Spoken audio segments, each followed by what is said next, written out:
Hello everyone, back again with the 99 Mexican Ramcharger. I've had several requests from people that wanted to see a little bit closer at the details and the specifications of this particular model, so let's get started. From what I've been able to tell by VIN decoding, this was equipped with the SLT Plus package. Starting visually, you will notice that the truck is equipped with a sport bumper and the quad front headlights. I don't actually know if Mexican Ramchargers actually came with an official sport package like the US Rams did. I have not been able to see one way or another. I have seen both the plain stamped metal bumpers on the front and sport front ends. Powering the truck is a 5.9 liter Magnum V8. It's been said in the past that these do not meet US emission standards, but from my research there is no difference between the V8 in this truck and the pickups. In an auto blog, which I'll link in the description of this video, an interview with the lead designer in Mexico said that these were all built to US emissions and crash test standards, but were never tested in the United States, hence their failing grade. Moving now to the interior, the SLT Plus package included the wood grain door panels and dash bezel. I had to completely rebuild this dashboard because it was completely damaged from the hot Mexican sun. Thankfully, I had a spare wood grain dash bezel for my 2500 pickup. Where there would be an auxiliary power port is where they've located the rear wiper and washer switch.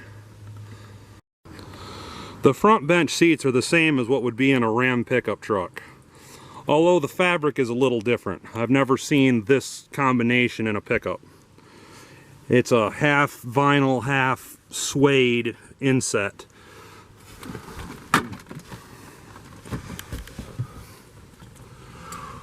One neat feature on these seats is the fact that there's these little pockets in the front of the passenger and driver's seat.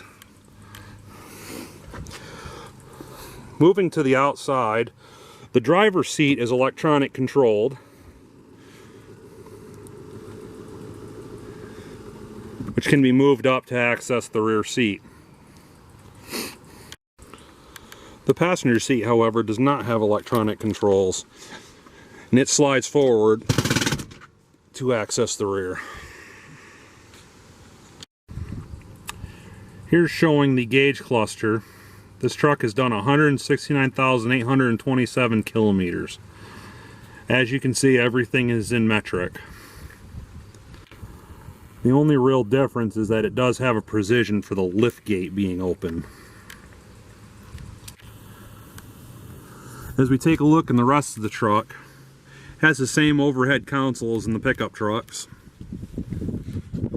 And looking at the headliner and dome light, those are also the same as a short or a regular cab pickup truck. The rear headliner is unique to the Ramcharger. As you can see, it has HVAC ductwork through the center of it. This switch controls the rear HVAC unit. We'll take a look at that in a few minutes.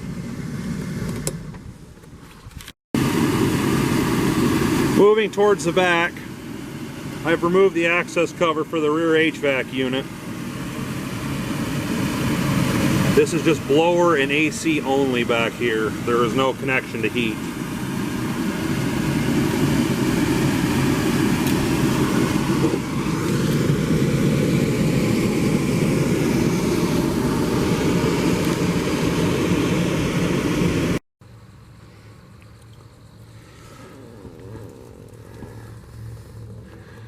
Unfortunately, my air conditioning does not work in this truck. It's one of the things that I hope to repair in the future. As far as I can tell, I have a leak in one of the AC lines that actually teased to run back here. That looks like something I'm either going to have to modify a truck line or have them custom made. One of the neater features of this truck is the fact that it's equipped with a 5-lug Dana 60 rear axle. This truck was also spec'd with a tow package. Included, as you can see, the hitch receiver. Also had the heavy-duty power steering cooler under the hood, as well as the auxiliary transmission cooler.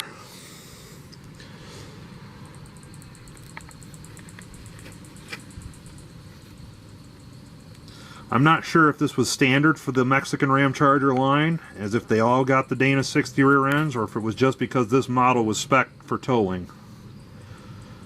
If anybody has some more information, I'd love to hear it. Moving to the outside of the truck, I do want to point out these rims are not original to the truck. These are just some sport pickup truck rims I bought cheap off of Facebook Marketplace.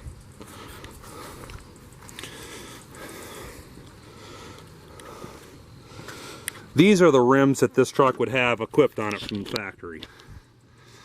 The only reason that I changed them out is I only have one center cap and it's not even usable. If anybody has a lead on some new center caps for these wheels, I'd greatly appreciate it.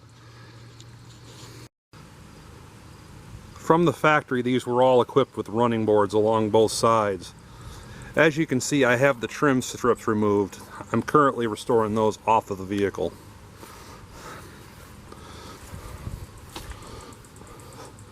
One of the few components on the vehicle that are not out of the Chrysler parts bin are the taillights. These are specific to the Ramcharger only, even though they share a lot of similarities between the Durango and the minivan.